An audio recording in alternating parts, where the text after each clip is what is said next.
జగన్ టైంలో లిక్కర్ తాగి ఎవరు చచ్చిపోలేదు. లేదా లిక్కర్ నకిలీది ఎక్కడా దొరకలేదు. కానీ తక్కువ రేటుకి ఇవ్వలేదు, ఎక్కువ రేటుకి అమ్మారు, అది కల్తీదే. ఎవరు చెప్పారు? ఈనాడు చెప్పింది, జ్యోతి చెప్పింది, అర్ధజన్ మీడియా డిబేట్ చేసింది, చంద్రబాబు చెప్పారు, లోకేష్ చెప్పారు, పవన్ కళ్యాణ్ చెప్పారు. ఎందుకు కల్తీ అంటే వాళ్ళకి తాగినటువంటి సందర్భంలో కిక్ ఎక్కట్లేదు. కిక్ ఎక్కట్లేదు కాబట్టి కల్తీ. అదే సందర్భంలో చచ్చిపోయినటువంటి వాళ్ళందరూ కల్తీ లెక్కర వాళ్ళనే చచ్చిపోయారు. ఇలా మా నోటికి వచ్చింది ఏమైనా మాట్లాడతాం. మేము ఏది మాట్లాడితే అది బాగా భుజానేసుకుని రాసేటటువంటి మీడియా, భుజానేసుకుని చెప్పేటటువంటి మేధావులు ఉంటారు కాబట్టి ఏ అబద్ధాన్నైనా సరే నిజంగా నమ్మించగలం, మోసం చేయగలం. అదే నిజమైనటువంటి కల్తీ మద్యం దొరుకుతాయి, మేము నోరు మెదపం, లోపల పేపర్లలో కేసేస్తాం.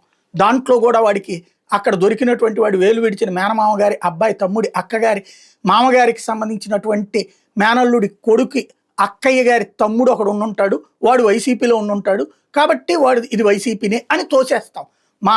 మేము మేధావులమని సమాజంలో చెప్పుకునేటటువంటి, నిస్సిగ్గుగా చెప్పుకునేటటువంటి మహానుభావులు అకస్మాత్తుగా తెర మీదకి వచ్చేస్తారు. ఇట్లాంటి పనికిమాలిన ఉపన్యాసాలు ఇస్తారు. వాడు ఇంతకుముందు పెద్దిరెడ్డి దగ్గర పనిచేసి ఉంటాడు కాబట్టి వాడు పెద్దిరెడ్డే వ్యాపారం చేపిస్తున్నాడేమో, లేకపోతే ఇక్కడ జరుగుతున్నటువంటిది ఇక్కడ యాక్షన్ తీసేసుకున్నారు కదా అక్కడ. బట్ అసలు ఇన్ని బ్యాట్లింగ్ కంపెనీలు ఎట్లా వస్తున్నాయి?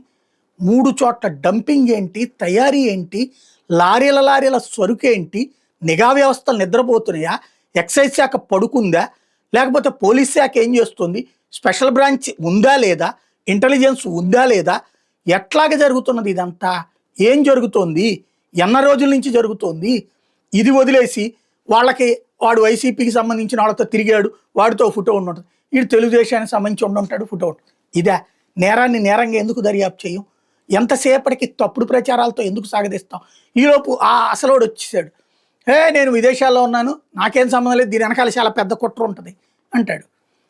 ఎవడైతే నడుపుతున్నాడు అంటున్నారో ఆయన.